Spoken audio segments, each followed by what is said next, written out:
And the temptation in the social world is to be exactly what other people want you to be. And the thing that's cool about that is what you should be doing, right? When you go out in your peers, you should be not subjugating your individuality to your peers, because that's not exactly right. That's kind of based on an inhibition model. You know, you've got aggression, you've got bad habits, they have to be inhibited. You learn that by interacting with your peers. It's not the right model. Piaget, that's a Freudian model. Piaget was correct about that. He basically pointed out that what should happen is, let's say with your aggression, and hopefully you have some, is that it gets socialized. And so you learn how to play games, but you don't drop your drive to win. You integrate that in the games. And so you try to win, you try to play hard, but if you're defeated or you hit something negative, you don't respond negatively. And you can keep that all bounded within being a good player, a fair player. And that means what's happened is you've learned how to play a game or a set of games that also includes the darker parts of you, and they actually become part of your force of character. It's way better if you can pull that off. And that's what you definitely want to do as an adult. Like, all you people are going to have to learn to negotiate on your own behalf. And that's really hard. It means that you have to know what you want. You have to be able to communicate it.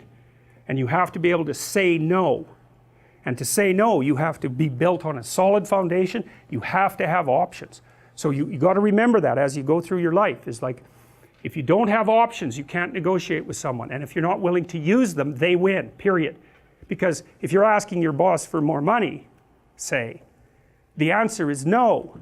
Because he doesn't have any spare money lying around that he can just give to you. And lots of other people are asking. So some of that's zero-sum stuff, you know, not all of it, because often you cooperate with people and the whole pot can grow. But some of it's zero-sum. And so you better have a case made. It's like, here's how much money I should have, here's why. Here's the benefit to you that will accrue if you do it. Here's the consequences that you don't. They're actually real, they will cost you, and I will do them.